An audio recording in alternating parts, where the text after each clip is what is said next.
Good morning, hockey fans. This is Stephen Heisler with HeisHockey.com, the Victorious Hockey Company, and the Wild and Crazy Junior Hockey Discussion Group on Facebook. You are watching the Junior Hockey Morning Show. We are on the World Sports Broadcasting Network, WSBN.TV, Facebook, X, YouTube. You can watch us on satellite TV if you have the Canadian station sports package. Maybe people are saying they can watch us in Europe. Must be about, 3 o'clock in the afternoon over there. Wherever you are this morning, today, this afternoon, hope that you are enjoying your last weekend of August, getting into the nuts and bolts, the beginning of the new hockey season. Should be a lot of fun. What's not going to be a lot of fun is today's topic. If you caught the HeisHockey.com article this morning, without clear operational standards for teams, why is there still a North American Hockey League draft? So, what's this all coming from? So, what's been happening around the game, around the league, is that what's happening, how teams operate in the Central Division is completely different of what's going on in the East. How teams operate, like Corpus Christi Ice Rays, operates at a completely different level than the Springfield Junior Blues. So it's hard for teams that are not on the same wavelength financially as the big dogs to compete. So what happens is that standards, which were published forever in the USA Hockey Annual Guide for Tier 1, 2, and 3, when they decided to make these tier things, they were always maintained. USA Hockey and the Junior Council worked hard to keep standards at operational levels for each tier. But then, for some reason, that all went away. When the USHL got their own affiliation agreement with USA Hockey, they do their own thing. The North American Hockey League followed, but something changed when they followed. They completely abandoned all the standards.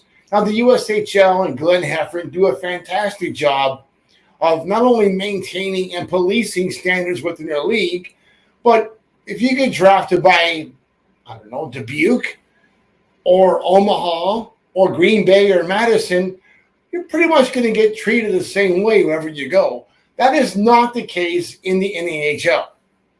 Just not. Danbury, I'm sorry. I like the owner. Herm's a good guy. But it's an absolute joke. And the latest news out of Danbury is ridiculous. Maybe they've been watching Nate Keough and the Kenai River Brown Bears for all these years, and they figure, why not? So I'm hearing, this is what the report was this week, earlier in the week, bill it cost our $750 a month. If you drive a car, you have to pay $65 a month or so for parking.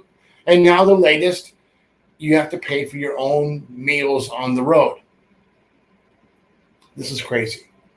But almost as crazy as what's happening in Elmira. Heard they lost their ice plant, but they had a camp. And after, I think they had 12 teams at the camp. And then after 2 games, they cut most of the players. So kids paid $500 for 2 games and told, see you later. No exit meeting, no evaluation, no talk, just you're out. Maybe that was because of the ice plant, not sure. But whatever it wasn't good. It was not a good look for the North American Hockey League. And that's the problem. When standards are not the same across the board, it's hard to justify going to the league in the first place. And really, it's a very important part of the country in the Northeast. When those players at the prep schools are seeing what's going on in Danbury, Elmira, other situations like that, and they go to a game and it's not really NAHL standards. The game's not done right. It doesn't look like the North American Hockey League. It certainly doesn't look like the USHL. And it has no comparison at all to what's happening in Canada. And really, what's happening in Canada, the big elephant in the room, is the British Columbia Hockey League. Colleges are no longer suggesting players go to the NAHL, especially to these bad operators. So if a bad team or a mismanaged operator drafts a player and he doesn't want to go there, he goes to the BCHL. He goes somewhere else. Players have options now. And until the North American Hockey League gets to a point where they're actually going to police themselves, it's just going to get worse.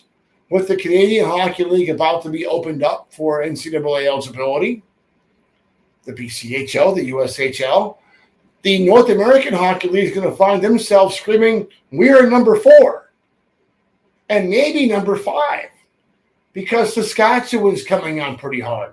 Saskatchewan has raised their standards in their league to a point that essentially matches what the USHL is doing as far as what it costs for the players to go there.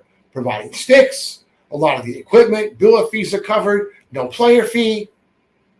They're not trying to get money from the players. They actually exist on selling tickets, sponsorship, beer. Beer. That's what fueled junior hockey in the first place. So I don't know what the fix is going to be. If the North American Hockey League continues to go down the same path, it doesn't make any sense to continue chasing the good players away by having them drafted by a team that doesn't meet what the standards are for the league or what the standards are for that particular player. So why not let the best players go to the best teams? There's nothing like competition and forcing teams to do the things the right way. If they want a winner, they better do things better in their community. Local fans better step up.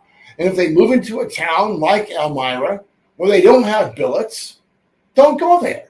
Why would you let a team go in that didn't have adequate billets? Doesn't make any sense. A lot of that going on today. Why is the league still a league in the first place? Why doesn't the Central Division just do their own thing? Let the South do their own thing. They've been thinking about it for 10 years. It's about time. The East is a completely different monster than the South and the West, the South and the Central.